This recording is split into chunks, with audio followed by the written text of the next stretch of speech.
He had the opportunity to just conceal this board and make a push for damage. He could have played the second coin as well, then the Edwin to max out the size of it, and then concealed, and had this huge board presence that he could have pushed through, potentially checking for a brawl, and then if the brawl happens, you have Gadgetzan conceal to follow that up on a later turn, but decided to just go for the minion presence here, keep both of those conceals available to him, potentially to pair with those Cold Bloods later on. Yeah, Pavel has a great turn here. The sheer power of Bran in the Cthulhu deck is huge. One, it helped him just kill Van Cleef with the double Disciple hits. And oh, by the way, the double Disciple hits buff Cthulhu twice, which means the Shield Bearer on curve is going to work out for him. Also means the Cthulhu's just generally getting bigger, which is now in his hand. So a very real consideration for just killing your opponent with it. A lot of the time, you buff up Cthulhu and it doesn't end up in your hand till really late in the game. But now Pavel can just play as if he can just kill his opponent. Yeah, and Rogue as a class just doesn't really have outs to Cthulhu.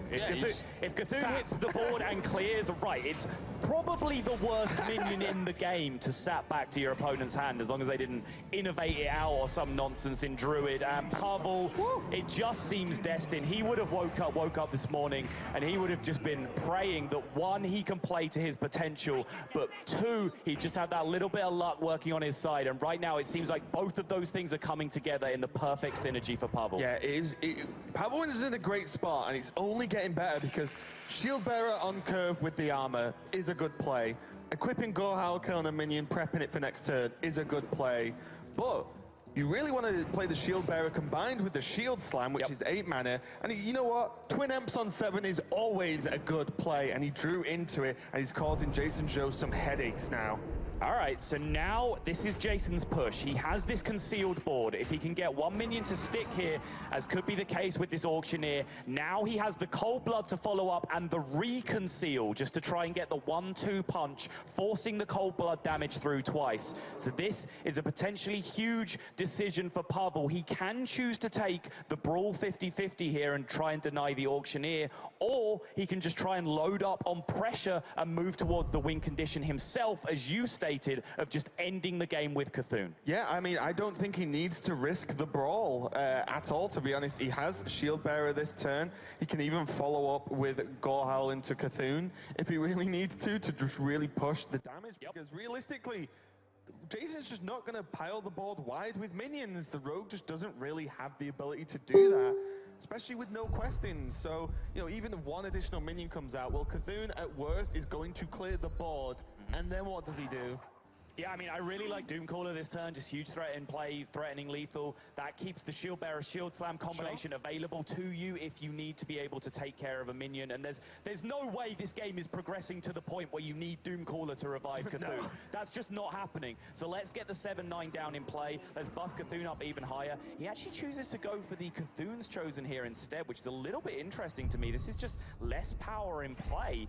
It allows him to fit in the armor up as well if he's really worried about just dying straight up this turn. Yeah, I think there's just, on 26, there's just like probably a small niggle in Pavel's mind that it's like, well, there is a Gadgetzan down. There's already a lot of cards in my opponent's hand. If the stars align, it goes into Sap, Cold Blood, you know, it starts just stacking up that much damage. There's a chance I just die, and then Shield Bearer with the 10 armor isn't enough to stabilize next turn. So I don't mind this play, although Doomcaller felt like the standard go-to. I do completely understand this play from Pavel, just playing it safe, because as you said, the game is not going to go long, and so far it seems to be favoring Pavel here. Yeah, Jason does go ahead and use the sap. He's picked up the Leroy now, so his damage potential is huge in this position, and this is exactly what I talked about. Push the damage, try and get 2 swings out of your Cold Blood, and look, doesn't even play the Swashbuckler to play around the potential brawl from Pavel. And here's another factor of playing Cthulhu's Chosen on the previous turn as opposed to playing a bigger minion. This turn, he would have Cthulhu's Chosen Brawl available to him. That would give him another option of potentially being able to deal with the Auctioneer. Yeah, it really would, actually. That would have been a tough one for Jason Joe to react to if the Auctioneer did die to the Brawl. But look at this hand. This hand just may as well say, draw your deck, because of the Gadgetzan on the board. Going to see the Azure Drake come down first, though. Not going to start off with a prep. It's 2 Eviscerates available but even more damage. This is looking pretty scary for Pavel now. Yep, still a Cold Blood left in the deck as well, I believe, on top of those 2 Eviscerates, but he's already used too much mana this turn to be able to force through Leroy. So that is 10 damage from Eviscerates, plus 12 from the Gadgetzan Auctioneer, making 22, but he is just going to send it all downtown right now if he pushes the second Cold Blood in as well. Yeah, Pavel's going to be no doubt tracking these cards, needs to know what is available. And now he can't really play Cthulhu, because even if it clears the board, there's only, what, 1 card left in Jason's deck? Like, Leroy into Cold Blood plus weapon kills him if he doesn't armor up while playing Cthulhu. So this is now purely a survival game from Pavel's perspective. He knows the entire deck is in the hand, and he knows what those cards are. So all he needs to do is be able to beat minion presence and the small amount of remaining damage, which is Leroy and Cold Blood in terms of damage from hand. So this is the play I like. Yeah. Brawl the board, whichever minion lives, you have the shield slam to then take care of it. You're at 16 life. You cannot die based on your opponent's deck. Yeah, and you don't, Gorehal might have been an attractive option to get it equipped, but you do not want to take the damage, because as you said, all Pavel needs to do is to survive. This rogue will run out of burn, and the game will be Pavel's if he can outlast Jason Zhou. And he does have a reasonable way to do it, as long as he can fend off these minions and guarantee the out of range.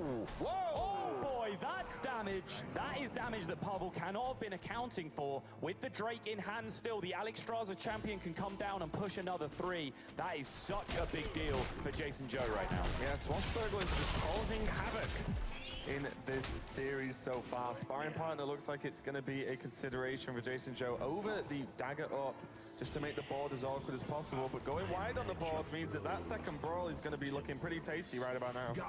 Picks up the execute, but no way to activate it in terms of being able to clear up the last minion that would survive a brawl. So the amount of health on the board as well, take a look at that. There is 6, 9, 11 health on the board, and he does have Cthulhu available to him at, I believe, 12, 12. So that seems a little bit ambitious in terms of the counter punch. There it is, the 12, 12 Cthulhu. So I think it's going to have to be a brawl, but brawl armor up here takes him up to 15. He knows that there is 11 damage available from hand. Leroy plus Cold Blood plus the dagger. So if he is at 15 and the Tomb Pillager lives, he dies. Yep. You have to take that chance. I think, though, there is just too much damage on the board to just pass, I believe. So what about the 4-6 taunt? That is just the Beklanash, right? That is just the single 4-6 taunt that won't regenerate. So if you put that into play, he saw the second sap get burned, which means that Jason Zhou would have to go through that the hard way. It does end up being the brawl. If Tomb Pillager lives, this game is over. Okay. Pavel lives to fight another day. Jason Zhou has his work cut out for him now. Still has the extra Alex Straza champion, so the brawl wasn't a complete disaster for him. But Swashbuckler lived, and that is a horrible just as a 1-1. Not going to push through the damage needed at all. Yeah, so magically as well right now, he is at 12, so Jason Zhou needs to push 1 this turn to make sure he's playing around Cthulhu, because if he pushes the 1, he puts his opponent to 11, which means if his opponent plays Cthulhu, he then has Leroy Cold Blood's second dagger hit to deal that 11 damage. So I actually feel like the dagger hit would be pretty important in this situation, but Jason has probably decided he cannot beat Cthulhu in this game and just isn't considering it in his options. Yeah, and it looks like Cthulhu kind of has to be the option here. Everything else just isn't good enough, because Pavel knows exactly what Jason Zhou's win condition is going to be. He's checking the minions. That's a full clear. And what did I say? He is 1 damage out of range right now. And Leroy Cold Blood is 10.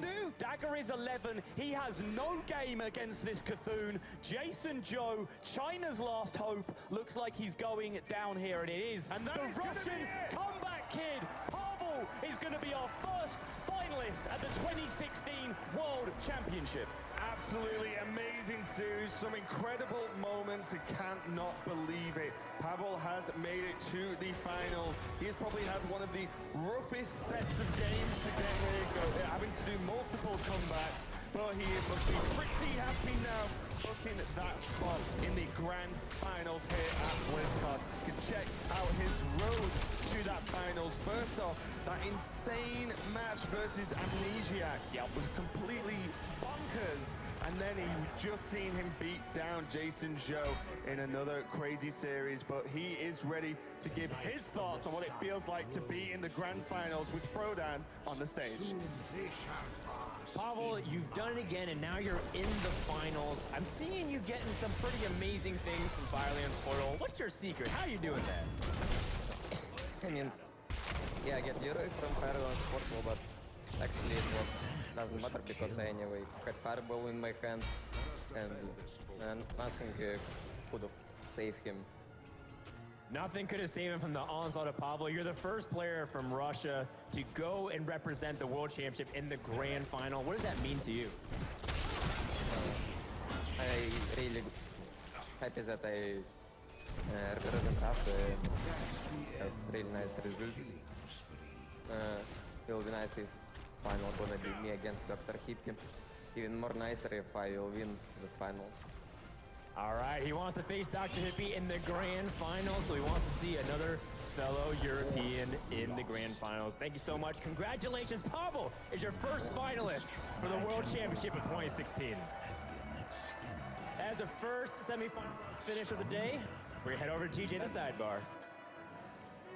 Thank you very much, Dan. That's right, I'm joined by Brian Kibler. Brian Kibler, it seems the recipe for a world champion. You build your decks well, you play well, and you draw well, and you're going to win some Hearthstone games. It certainly doesn't hurt. You know, we saw a couple of really fortunate things coming up for both Pavel and Jason in that game, but a lot of big things really went Pavel's way, and in the end, he was able to take it.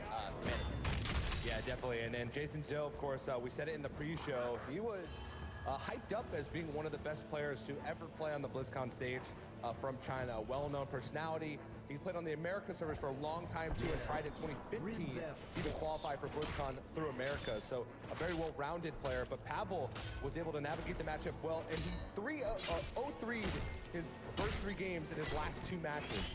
Taking an early win here was pretty big for him. Yeah, it's actually, this is the first time since the first match he played, I think, at the group stages, that he beat a non-Druid deck. He actually was down 0-3 and 4-0'd his previous 2 opponents with Druid, and both players actually felt this match very likely could just come down if Jason Zhou could get that win with Druid, and he did early on, but Pavel was still able to come back and win the series. Yeah, and he's not even the last European hope as well. Dr. Hippie, a player we'll be seeing later, Pavel said himself that he wanted to face Dr. Hippie because he likes that European hype, and he even called him a little troll in his interview. So that's another thing to look forward to. But to get into the second semifinal of the day, Dan is standing on stage to introduce the players. One semifinal down and one semifinal to go to see who will play Pavel in the grand finals.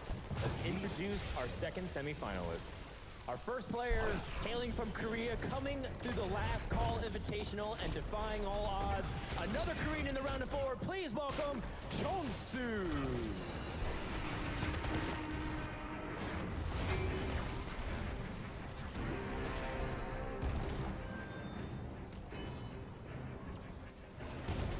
And his opponent, called out by Pavel to be the desired opponent for the grand finals. Please welcome our Ukrainian, Dr. Hippie.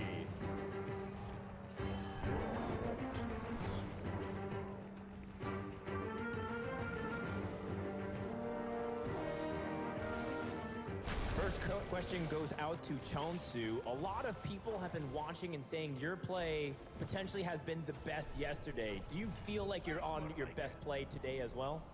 많은 사람들이 천 선수 어제 경기를 천 선수의 가장 지금까지 잘한 경기라고 하셨는데 오늘 어떻게 더 잘할 수 있으실 것 같으신가요? 잘할 수 있을 것 같아요. 이번에 더 좋은 모습 보여드리겠습니다. I can play my best today. I'll try to show you a better myself today. All right, he says he's going to play even better today. Now, Dr. Hippie, no one questions your skill at this point, being one of the most consistent performers in 2016. Are you confident that you're going to be able to play your best as well against Chonsu? Yeah, I'm pretty confident about this matchup. Hopefully, it will be a good match. All right, good games promised. Let's see if it happens. Go ahead and shake hands. And let's get the second semifinal underway. Thank you very much, Muradin. I am joined at the desk by Firebat. That's admirable. And boy, what a series it has been. Just on fire back and forth, heavy hitting cards, heavy hitting turns, and this match is certainly going to be no different. Yeah, super excited to see how this one unfolds. You know, going into the tournament, Dr. Hippie was my favorite player based on his performance throughout the entire year coming up to this point, grinding the tournaments, grinding the points to get here. And then during the course of the tournament, Chonsu has slowly became one of my favorite players because he plays the game not just with his own 30 cards, but he kind of plays with his opponent's 30 cards as well, making reads on their hand, trying to figure out what's going on, and it's just really exciting to watch that unfold and try and figure out what's going through in his head. It is crazy to think about. Yesterday, in his match versus Cydonia, there were multiple times where he had opportunities to take kind of the slim margin that was available to him. The way the games panned out, they just weren't strong spots, but he was increasing those by making those reads, taking big risks, and giving Cydonia more options because he knew what was in the hand. It's been crazy to see how strong his hand reading is. Yeah, it has really been incredible. And then on the other side of things, Dr. Hippie has been just, you know, doing kind of the opposite. Instead of making reads on his opponent, he's been kind of like deactivating opponent's strategies. You know, we had Hot Me Out bringing in a crazy warrior deck, and Dr. Hippie just adjusted his game plan to that and was able to handle it easily. And now Chonsu, in that same vein, has kind of a unique strategy where he tries to play a lot on reading what his opponent's doing. Is Dr. Hippie going to be able to adjust his game plan, adjust the way he plays Hearthstone, because he knows Chonsu's actively trying to make those reads? Chonsu, the entire time, has been playing a disruptive style where he's trying to put his opponent in an awkward situation and force them off of their normal game plan. With Dr. Hippie, over and over again, it's been about execution with the tools available. Yeah. We saw him in opening week multiple times with his back against the wall, play to slim margins because it was his best available option. Those came to fruition. Now he's here in this series. Against Hot Meow, it was kind of the same thing. It's just the opportunity presented to be aggressive. He sees that opportunity, and he 4-0'd Hot Meow. Against Chonsu, he's got his work cut out for him because Chonsu is gonna know what's in his hand. Yeah, he's not gonna make that opportunity available. He's not gonna make that opportunity easily. Dr. Hippie's really gonna have to work and try and figure out, you know, what's Chonsu thinking? What does Chonsu think is in my hand? How do I make him think that's not in my hand? And play around that sort of game plan. I expect a very high-level match between these two. Game number one, Dr. Hippie on Tempo Mage versus Chonsu on Druid. Dr. Hippie's Tempo Mage has a little bit more end-game plan involved in it, but it still can get on the ground running really quick. Yeah, we can see some of that end game appearing right now. The Archmage Antonidas already in his hand. You know, that kind of takes the place of one of the typical Firelands Portal in the Tempo Mage build. So it's the same mana cost, but obviously a much slower card. And honestly, I think that actually helps out a little bit against Druid just because it is such a powerhouse threat. And if the Druid's going for a slow game plan, with Malygos, Druid tends to be a little bit slower. They need to set things up. You're going to get those 8-9 mana turns where you can generate fireballs off of Archmage Antonidas and get a little bit of value on it. So it's a good tech choice for the matchup that ends up happening here. Yep, and with Chonsu's build, it is a fairly standard Malygos Druid build, with the major exception being that he's got a copy of Barnes in the build. Due to decks that want to target it, he wants to have a little bit more potential to get something explosive on board, and then a copy of Ancient Award to try to stabilize against those aggressive mid-game pushes. Yeah, I just want to touch on a little bit that tech choice of the Barnes in Chonsu's Druid deck. One thing that he noticed is that players during opening week, a few of them were targeting Druid. They built their lineup explicitly to counter Druid with all of their decks. And that can work in the Conquest format. And then to counter that, instead of saying, I'm not going to bring Druid, he's saying, Druid's still so good that you have to bring it, but if people are going to counter it, I'm going to add this Barnes in there, and occasionally I can get a huge explosive effect that allows it to escape that Conquest pin. Yeah, an excellent choice, and that's in multiple of his lists as well. His Shaman build, including the Healing Wave, a lot of players were targeting Face Hunter. So the Healing Wave will help you escape from that situation. Yeah, so he's made a lot of really cool tech adjustments to his deck to play around the strategy where people are trying to pinpoint a specific archetype of deck. And Dr. Hippie's strategy with his entire lineup is still to continue pinpointing that Shaman deck from Chonsu. That's why he left it up during the ban. But at the same time, he has gone away from that Face Hunter, so that Healing Wave tech that Chonsu added into his Shaman deck might actually end up biting him later on in this series. So now our first real turn for Chonsu. Innervate on Azure Drake or Innervate on Nourish. And he's going to go with the Nourish into mana here. And I think this is really important versus Tempo Mage specifically, because if you get too far behind, the Druid does not catch up from behind very well. Sure, it makes a lot of sense, and I think one of the reasons why he hedges the way towards this is because he's got a lot of value in hand. He's got Arcane Giant, that's just a giant minion that costs a lot of mana. He has Azure Drake, which cycles a card. He's got Wrath, which can cycle a card. So he can continue keeping the fuel going, so it makes a lot of sense to go with the Nourish for Crystals here over the Nourish for Draw. But one of the things where this can get a little bit sticky is you are expending basically 3 cards to have an additional mana over the rest of the game. And Tempo Mage has the ability to go long, especially the way Dr. Hippie has this deck built. And if he can extend the game so where that card deficit becomes a factor, he'll have an advantage in the match. Yep, and that's one of the reasons the Flame Waker on tempo here is actually pretty strong. Druid is very much a one-for-one handling things style of game, and the fact that Dr. Hippie's drawn very slow, he's just looking towards Chansu expending those resources so that Archmage is so much harder to deal with for Chansu. This is a long multi-turn setup that's happening for both players. And you can see him get rewarded by the Tempo Flamemaker right here. Chansu is forced to Wrath it for 3, which means he's not only using the card Wrath, but he's also not cycling the card Wrath, and he just expended 3 cards by adding mana to his hand with Nourish. So this is a huge deficit, and basically, you know, Chansu gets down not only the card of the Wrath, but the card that the Wrath would have cycled to, and this further increases Dr. Hippie's ability to extend the game long and win with card advantage later on. He also denies the Azure Drake on that turn, which is a big piece of development. Now this Mana Worm's down, and Chansu has to find another way to make this not be a big impact over the game. Mana Worm is very small to start, but this goes a couple turns, and that's a lot of damage for 1 mana. Sure. Arcane Giant, I like it. This is the biggest thing. Yeah, sure, and if your opponent does not answer the Arcane Giant, you can pretty much assume they're not going to be able to answer Rag after this. So Chansu has very strong follow-up to this giant minion coming out into play. It's really important, I think, to note that the Ragnaros in Chansu's hand is really influencing playing the Arcane Giant this way. Without the Ragnaros, he would kind of just be sacrificing this Arcane Giant. Yeah. You know your opponent has removal in their hand. It's very easy to assume that in the early stages of the game, Tempo Mage, a deck that's mainly built around removal, will have removal. So getting the Arcane Giant down to set up for this Ragnaros, just kind of sacrificing that Arcane Giant and giving it away to the burn.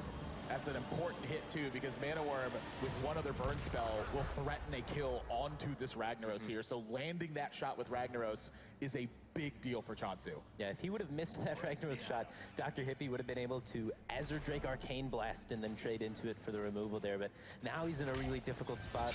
He can set up a Flame Strike for a future turn with the Azure Drake Arcane Blast still, but nothing really answers this Rag cleanly. That means multiple cards. Yeah. For Chansu at that point. And as you mentioned, this is very often a resource battle if the mage doesn't have an explosive start. Sure, and you know, Chansu's making up a lot of value that he lost by investing in mana, because now Dr. Hippie's forced in a weird situation where he has to use more than 1 card to answer the threats that's being presented. Now with the Blood Mage drawn, are there any second thoughts ever on this Arcane Blast? No, I think you have to set up this Flame Strike. I think you kind of have to, and I think one of the reasons why the Flame Strike setup is so strong is that Malagos just got caught. The Malagos is pretty we huge. both just kind of stopped. Yeah, Malagos like, that's bad for Dr. Hippie right now. That Malagos is coming out into bad play for Dr. Hippie. It's not so much the spell damage. The threat of the spell damage is a big deal, but the bigger deal is that it's just a 4/12 body. With no answer for it inside the Tempo Mage deck. The Tempo Mage doesn't run Polymorph. You would need to find Babbling Book to try and obtain that card. So it's a very tricky spot to try and navigate here. He might have to think about trying to go aggressive somehow. He's got a lot of damage on it with the Flame Strike. That's not really killing it this turn. He just kind of sets up to kill it. The thing about it is that Azure Drake that's in Chansu's hand right now. He knows the Azure Drake is there too, which is the point I was going to press on the Flame Strike. It could very easily be a swipe though. No, when you see your opponent Nourish for Crystals, what do you assume is in their hand? Either one, Azure Drake's definitely one of them. Yeah, 1 big minions or minions that draw cards. You don't Nourish for Crystals if you have all spells. So that's why I think Swipe's out of the question, and I think it's very likely to be Azure Drake, and that's why I really liked the Flame Strike start earlier. That's why, and now it's once again being disrupted. It's a multi-turn setup here to try to land Flame Strike. Yeah, exactly. He's still playing to what he thinks is in Chansu's hand, which is that Azure Drake from the earlier turns indicated by the Nourish for Crystals.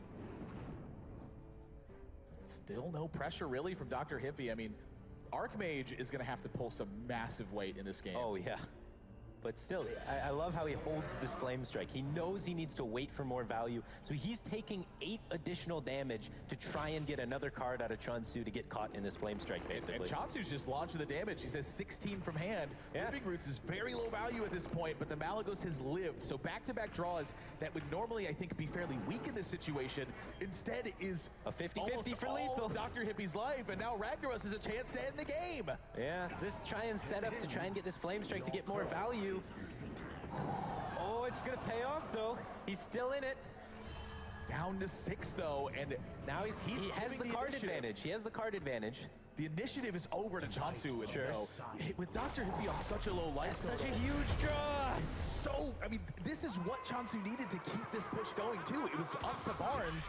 Now there's a ton of cards. Yeah. He can just find 2 burn spells off the back of this that can end the game. There's That's 2. That's 2. And the Innervate will unlock it. Chansu gonna win game number 1.